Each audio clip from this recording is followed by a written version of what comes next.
right. Welcome to another edition of Chalk Talk. It's Mhm. basketball season, so we are rocking and rolling.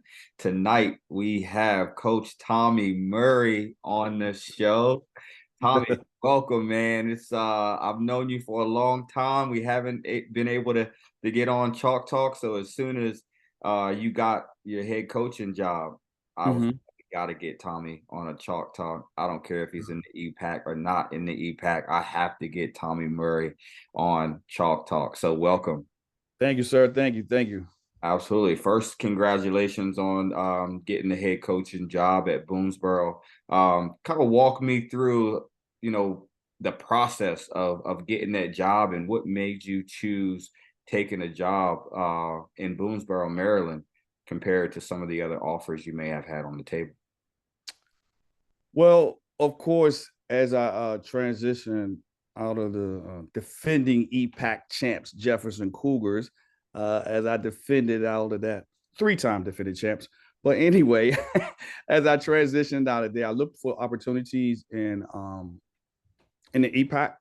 Um, wasn't a lot of opportunities. Only opportunity was Washington, which went to our buddy Ryan Miller. He got that job, so congratulations to Ryan. And then there was some opportunities at the middle school. I thought about going back down to the middle school at Wildwood. Tier got that job, so congratulations, Tier, carrying on the tradition. And then it was also Shepherdstown. I was looking at that as well. So then I said, you know what? Let me get away from home a little bit. Let me try. And so I just started to do my research. I looked in Berkeley County, I looked in Frederick, and then Washington County. Washington County, which is in Maryland, had a lot of opportunities. So I applied for Williamsport, I applied for Boonsboro, I applied for South High Girls, and I just put it out there. And the first people to call was Boonsboro. So they called, had an interview that went really well. And then I also had an interview at South Hagerstown, but Boonsboro kind of offered me. As soon as they offered me, of course, the interview with South Hagerstown came up. Williamsport wanted to interview. So I kind of just, I like the vibe at Boonsboro. I like the administration, and it sounded like a good opportunity. So I just jumped on that one. Absolutely. So, speaking of the opportunity, what intrigues you the most about the opportunity? Is it, you have the administration that supports the ideas that you have, or is it that you saw, players that are young, that you feel like you can develop? What was it about Boonesboro that intrigued you the most? See, me personally, I'm a relationship type person. It's all about having a good relationship. And when I went to the interview with the vice principal, Mr. Derek Knoll, and Mr. Mike Marsh, the new AD, he's a new AD. It was a no brainer.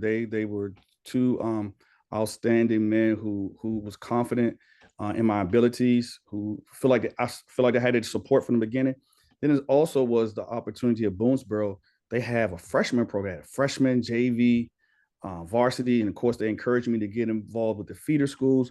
So I was like, wow, and I like the Boonsboro is a small community, so most of the athletes are coming there. You're not splitting them between two or three schools unless they leave and go to a private school. So there was an opportunity there.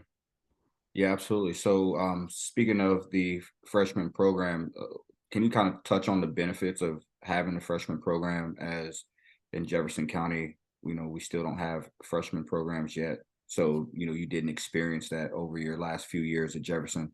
Now you have the opportunity to experience that. So what are the benefits, pros and cons when it comes to having that? Well, some of the pros of having the freshman program is that it's another level for the athletes to develop, right? Some of those athletes that may not have major JV because they was ninth grader because they needed more time on the court, development, need to get their strength, just a little bit more experience. You probably would have let them go and they would have had to go to the rec league, but at least now you get to keep them in your midst and you get to have your hands on them. And so they get a few games, 10 to 12 games. Um, that's one of the pros. So one of the cons is, especially at Boonsboro, being a smaller school, is finding gym time, have to share gym time. That community is a great community. Their little league is within that. They practice in the high school, so I get to see some of the little leagues, the middle schools right there. So it's a lot of athletes, males and females in the Boonsboro community. Just need a little bit more space. for practice, but we're working on that. So that's one of the cons with it. But for the most part, I'm excited about it. Awesome. Well, let's dive into the Jedi brain of yours because you are the Jedi master and Yeah, you Master are Yoda. and you think outside the box. So now that you are the head man at the high school level, Mhm. and what are some of the things that you've taken from Jefferson philosophy wise, and what are some things that maybe you have come up with internally yourself that you might have been cooking up, keeping a secret from Tech that you always wanted to run, but now that you got your own program that you're able to do now. So first shout out to Coach Richard Lewis Tech. Man, that was man, he's the OG, Mhm. like Tech the technician. He gave me the opportunity when I was just getting in, had no coaching experience at all, just coming from the Charlestown Midget League. He said, "Hey, you want to volunteer?" Boom, he let me volunteer. Then he took me under his wing, and that's we almost 20 years in now. Been his assistant from Wildwood. I ventured out to South, came back. He went to Jefferson. I came right with him, so I was able to learn a lot from him. Not just from him, we learned together. First coach to take me to the Nike coaching clinic, I mean, all that stuff. As he learned, I learned too. So we was learning together. It's not too much that I haven't shared with him because we talk on a regular basis. So all of the ideas that I have, he was always open to. He didn't use them all the time, you know what I mean? But he was always open to them. Some things we implemented. When you go back right now, I see some of the plays they run. So some of the same things that I was able to incorporate, even when you was there. You know what I mean? We was partnering together. So you know how Tech is. He's a great teacher, a great mentor. And even being around you last year when you came in and helped us with the gaming program, you know what I'm saying? I never told you this, but I can see your growth by you just going away to college and coming back, and your preparation, the way you talk, the way you handle things. So I'm always learning, especially from those who trying to share the knowledge of basketball, because this is an ever evolving game and you can never stop learning. So Yeah. um, I'm excited to try some of the things that were successful at Jefferson. A different set of athletes. So that's the first thing I'm learning these first two games. Like I might got to tweak some things just a little bit. Yeah. Um, so it's the age old question: do you coach and draw up your program according to your athletes, For or your do you system. or you just do your program and make the athletes fit in there? So that's one of the things that I'm wrestling with right now. But I'm excited because the athletes have bought into the style of up tempo, um, quote unquote space and pace running gun. They like that, but now it's just being prepared to do it and continuing to do it, even if you're not finding success right away. Do you abandon ship or do you just keep pushing until you get there? No, absolutely. I think I guess to echo, what you said, Tech gave me my first basketball coaching job as well in the school system. He took me under his wing and gave me the opportunity when I didn't have any experience. And so, be forever grateful for Tech, as you will be too. So I know sometimes he take some backlash from around the community and things like that. But he is, he's one of my best friends forever. I'm forever grateful for him. He taught me a lot.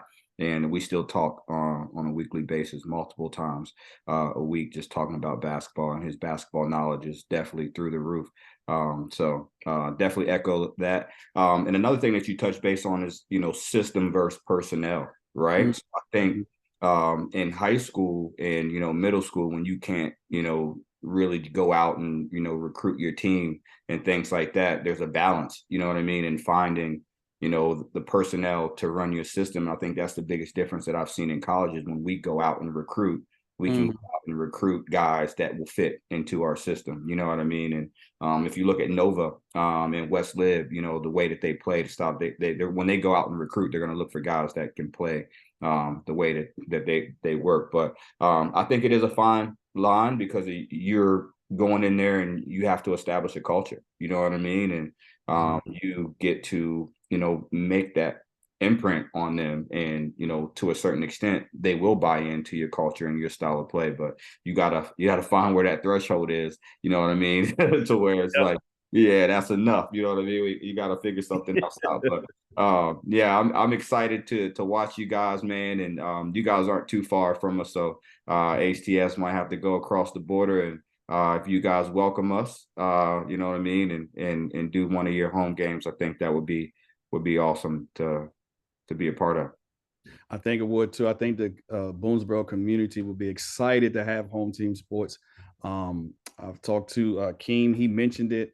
I told him just let me get my feet wet a little bit, let me get settled in, and then once we get settled in, we'll pass on the schedule. And then when times allows and you have the opportunity, we'd be more than honored to have you guys there.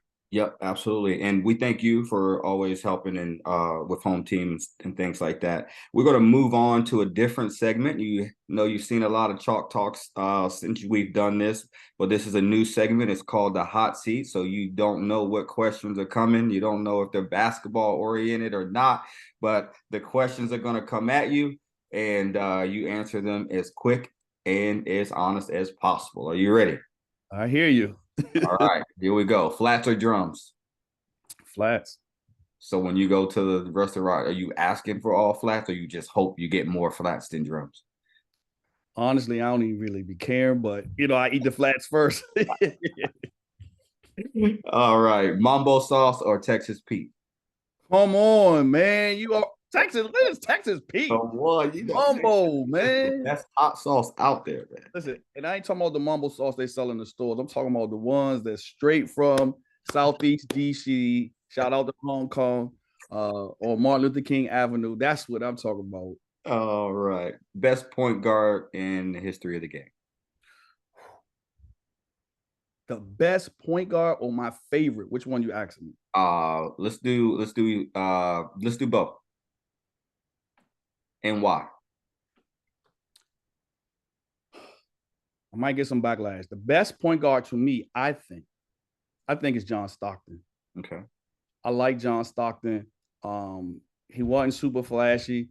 Turnover ratio was really low. He did what he was supposed to run his team. He run a pick and roll from anywhere on the court, precise passes, and if you need to, he'll go ahead and get you 20 solid points.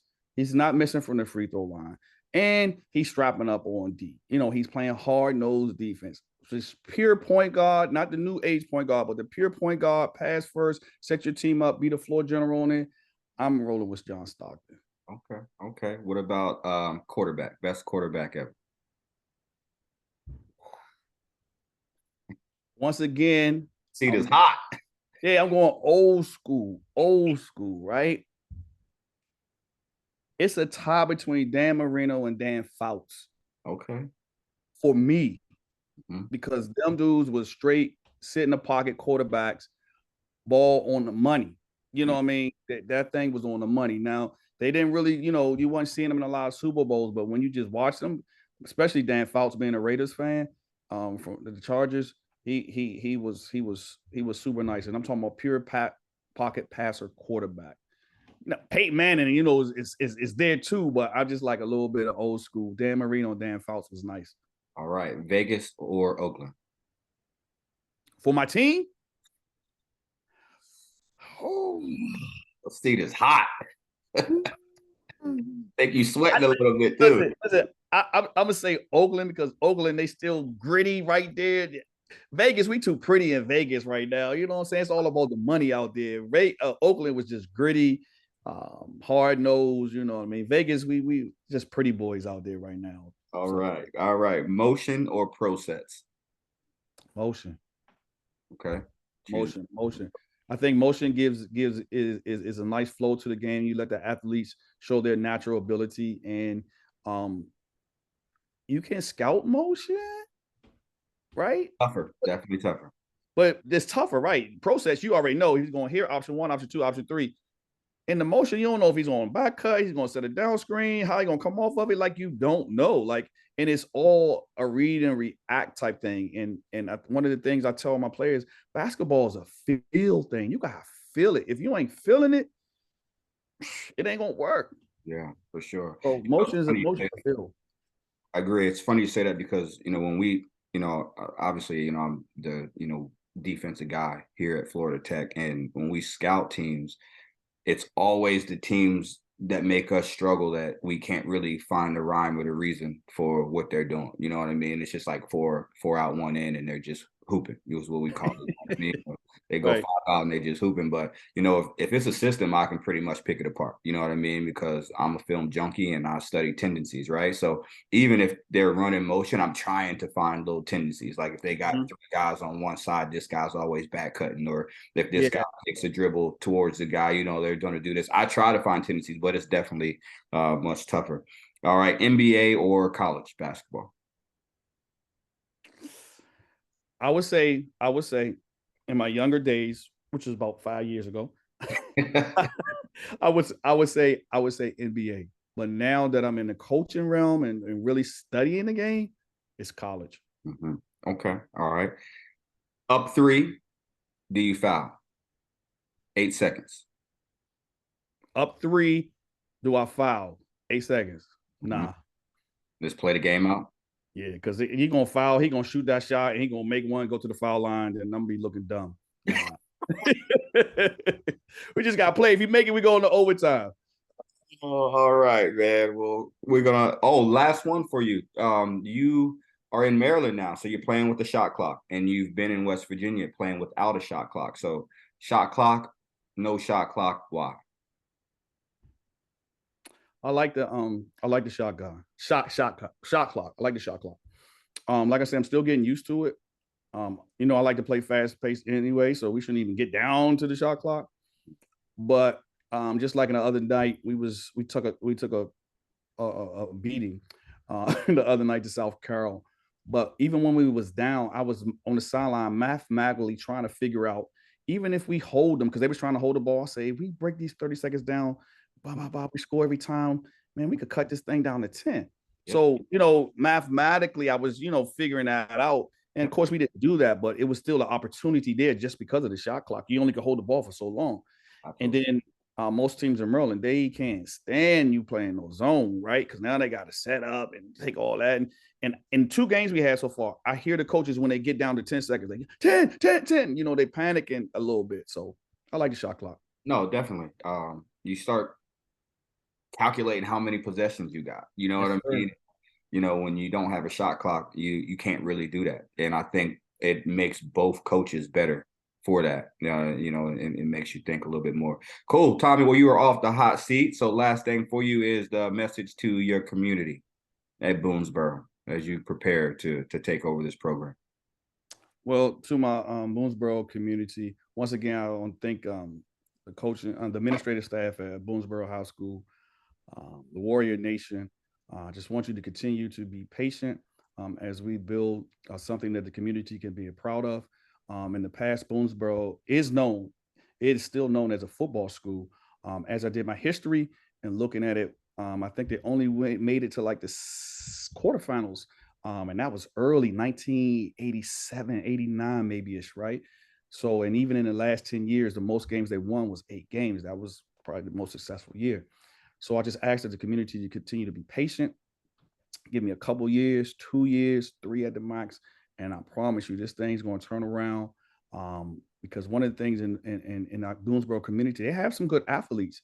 A couple of athletes, even this year, they have left and went to Goretti, went to St. James. I feel if I can put a quality product and a nice style of play, it will attract the athletes that are already in the community. I'm talking about athletes with some size, 6'4", 6'3", 6'1", to stay at home and represent their community and do really well. So Yeah. one of our slogans is for us to continue to boom leave, not believe, boom leave.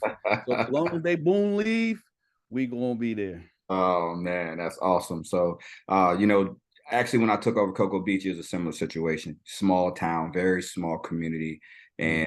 and they hadn't won but maybe 2 to 5 games per season for several years in a row. And I think coming in, it was maybe 2 games, and then the year before that, 0 games. You know, what I mean, there was a year where they didn't win any games. So, I think you're on the right track. I think that the biggest thing for us was expectations, right? So we now have to change the expectation. It hasn't been more than 8 wins in so long, but they have to believe that the expectation is double digit wins. And why? The expectation is down here, you got running clock. So if it's 30-point game, the clock doesn't run. So the expectation isn't the fact that we didn't get running clock. The expectation is to win. You know what I mean? So like you'll be surprised on what the expectations and the mentality is of not only just the players, but the administration, the teachers, and the parents. You know what I mean? Like you're working to change that thought process for everybody, not just your guys. You know what I mean?